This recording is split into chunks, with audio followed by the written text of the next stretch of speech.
नमस्कार, आप देख रहे हैं सिवान देखो विपिन कुमार के साथ। सिवान के रेनुआ में शशि भूषण सिंह के द्वारा श्रीमद् भगवत कथा का आयोजन किया गया। दिनांक 2 दिसंबर से चलकर 9 दिसंबर तक चलेगा।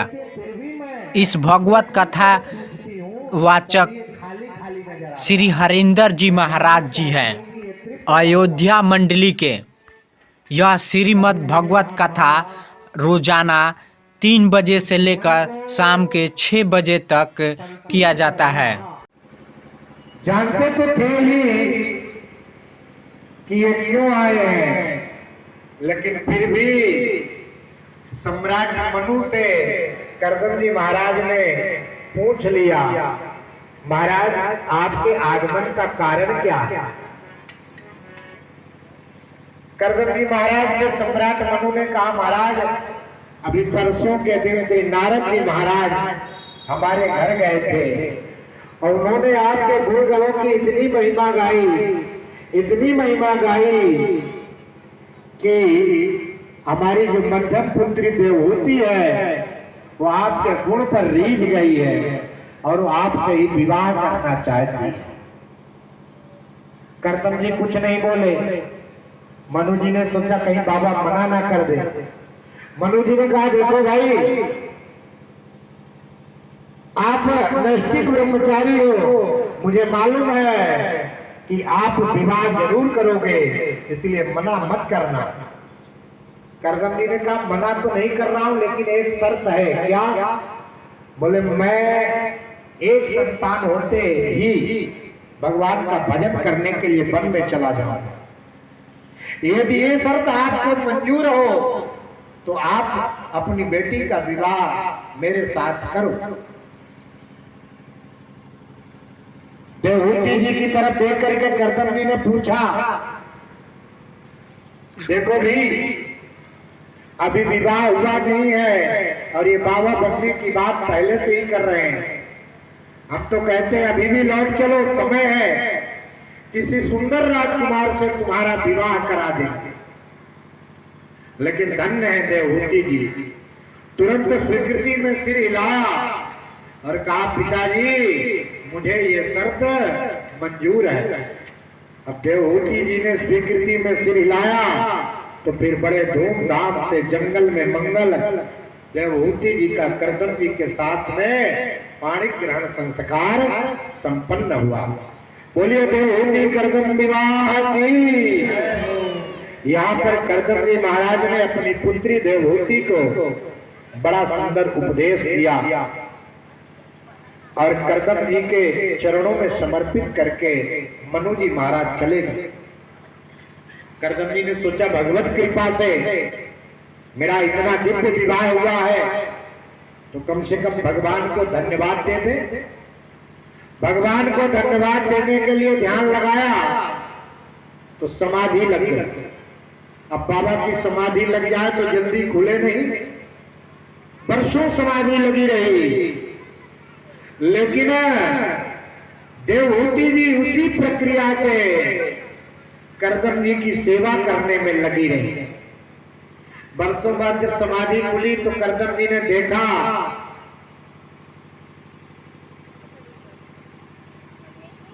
पहचान ही नहीं पाए देवहूति जी को। पूछ बैठे, कासिम तुम, आप कौन हो? देवहूति जी ने कहा, जय हो सरकार, मैं आपकी पत्नी हूं और आप अभी से पूछ रहे हो कि मैं कौन हूं? करदम जी ने कहा, तब से तुम अपने पिता के घर नहीं गई?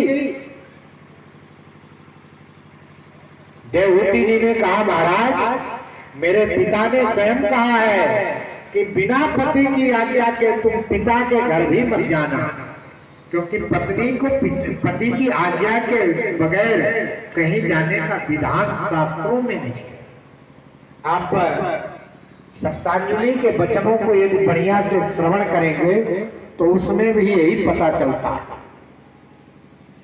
मैं बिना आपकी आज्ञा के कहीं भी कैसे जा सकती हूं? अच्छा, करदम जी प्रसन्न हो गए और करदम जी महाराज ने एक दिव्य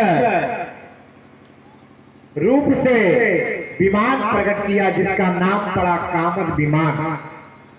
देवहूति जी को आज्ञा दी आप स्नान करके इस विमान में विराजे।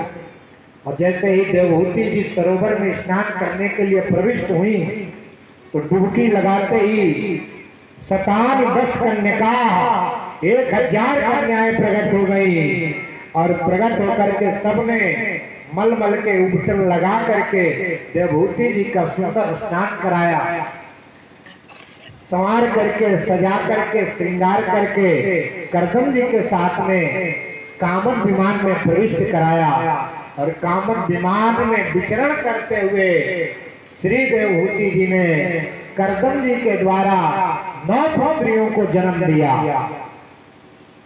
एक दिन करदम जी को याद आया, विवाह से पहले हम शर्त रख रहे थे कि एक संतान होते ही भगवान का भजन करने चले जाए। यार 9 बेटियां हो गई, एक बार भी ध्यान नहीं आया भगवान का।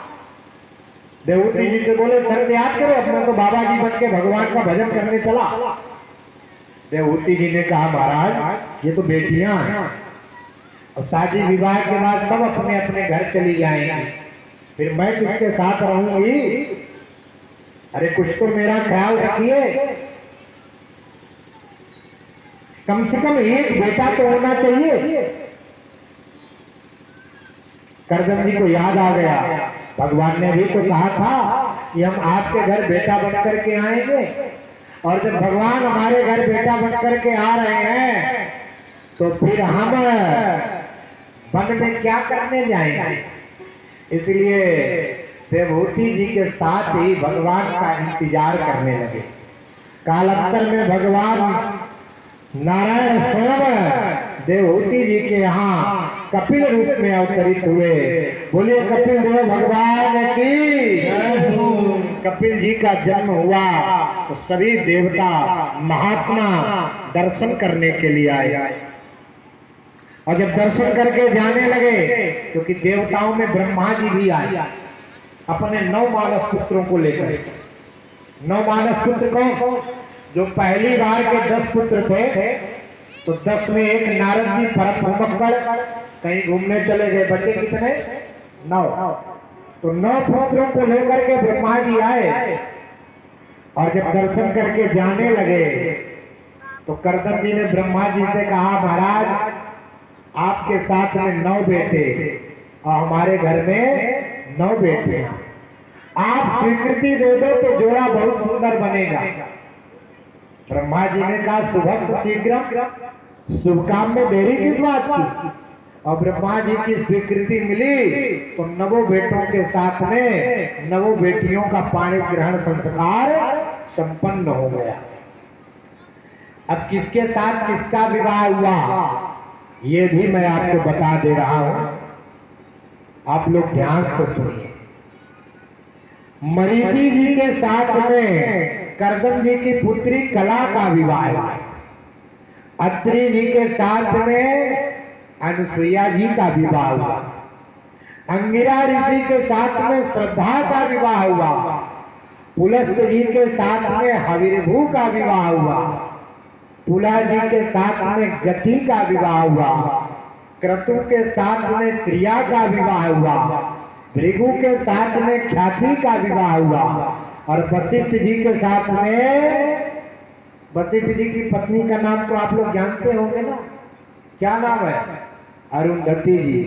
इसका मतलब वशिष्ठ जी के साथ में अरुंधति का विवाह हुआ और अथर्वा ऋषि के साथ में शांति का विवाह हुआ। इस तरह से सबका विवाह संपन्न हुआ। करदम जी ने देवहूति जी से कहा देखो देवी आपकी बेटियों का विवाह भी हो गया, आपको बेटा भी मिल गया, अब आप हमें छुट्टी दो, अब हम भजन करने बन जाएंगे। देवहूति जी ने कहा महाराज अब मैं आपको नहीं रोकूंगा। करदम जी चले गए भजन करने। अब घर में 2 लोग बचे। कौन कौन? देवहूति जी और कपिल जी। एक दिन देवहूति मैया ने कपिल जी से पूछा बेटा हमने सुना है तू भगवान का अवतार है, तो मेरे मन का संशय का समाधान कर। हाँ मां बताओ क्या शंका?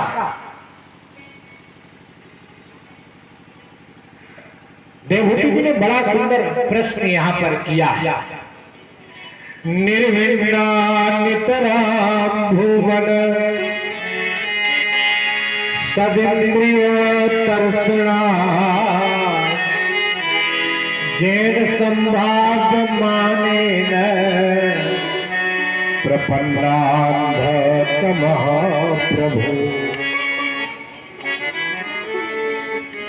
सतां प्रसन्ना मम वीर संविदो भवन्ति हितकर्ण रसायना कथा सज्जोष्ण दास्यति वर्ग वर्ष मणि श्रद्धारते भक्तिन्नुपनिष्यते।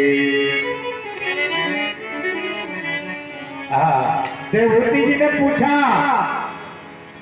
कि मैं महाराज मनु की बेटी हूं, इसलिए राजकुमारी के रूप में जितने राजों की कैसो आराम है सब मुझे मिले। पति मिले तो महामुनि करदम जी, जिन्होंने कामक विमान में बैठा करके सारे संसार का सुख मुझे प्रदान किया। कामक विमान का मतलब जानते हैं? कामनात् गमति गच्छति इति कामदः। जो कामना को ही गमन करे उसका नाम क्या है? कामक विमान। आप कामक विमान में यहाँ बैठे, आपके मन में इच्छा हुई अयोध्या जी पहुंच जाए,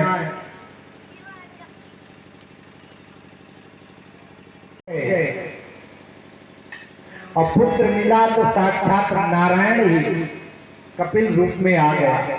पुत्रियां मिली तो अनुसुईया जैसी चरित्रवान पतिव्रता, कहीं से कोई कमी नजर आती है? नहीं। लेकिन देवहूति जी कहती है फिर भी मैं अपने मन से जब पूछती हूँ तभी ये खाली खाली नजर आता। मैं जानना चाहती हूँ कि ये तृप्त कब हो। कपिल जी ने कहा माँ, इस मन को संतुष्ट करना बड़ा असंभव है, बड़ा क्रिटिकल है, बड़ा कठिन है, क्योंकि ये मन एक जगह अस्थायी नहीं रहता। गीता में भी भगवान श्री कृष्ण ने कहा है, अर्जुन चंचलम ही मना कृष्ण प्रमाथी बलवत् तृणम। ये मन बड़ा चंचल है। रहीमदास जी तो इसको बंदर की उपमा दे रहे हैं। रहीमदास जी अपनी उल्ट मासी में कहते हैं, एक अचंभा मैंने देखा बंदर दूहे गाय, अब दूध दूध लो सब पी ले घी बनारस जाए। इसका अर्थ समझ में आया कि नहीं? एक अचंभा मैंने देखा बंदर दूहे गाय। ये बंदर कौन है? हमारा आपका जो मन है ना, यही बंदर। क्योंकि बंदर भी एक डाली में नहीं टिकता है, यहां से वहां कूदेगा, वहां से वहां, वहां से वहां। और उसी तरह से हमारा आपका मन भी एक जगह टिकता नहीं है। कभी कहेगा बुलेट से चलो, कभी कहेगा सफारी से चलो, कभी कहेगा कि मर्सिडीज से चलो, कभी कहेगा दिल्ली रहो, कभी कहेगा बंबई रहो। एक जगह टिकता नहीं है, तो हुआ बंदर की नहीं हुआ। इसलिए एक अचंभा मैंने देखा बंदर दूहे गाय। ये हमारे आपके मन की जो चाह है, यही इसको चंचल बना देती है। चाह ही चंचल बना देती है। चाह दो प्रकार की होती है, थोड़ा सा शब्द में वर्ण भेद है। एक को हम चाय बोलते हैं और दूसरी को क्या बोलते हैं? चाह। चाय का अंतिम अक्षर या कह रहे इधर दूसरी तरह बोलते हैं। हाँ, कैसे बोलते हैं जगन्नाथ जी? कैसे बोलेंगे इसको?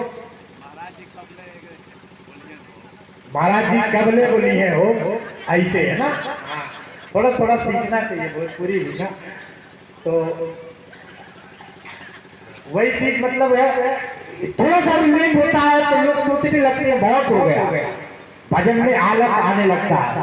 और जब भोजन करेंगे, बफर में जाएंगे किसी के, तो पहली शुरुआत रसगुल्ले से करते हैं, पूरी लास्ट में खाएंगे रसगुल्ला पहले, क्योंकि अच्छी चीज पहले खा लो, कहीं खत्म हो गया तो घाटा हो जाएगा।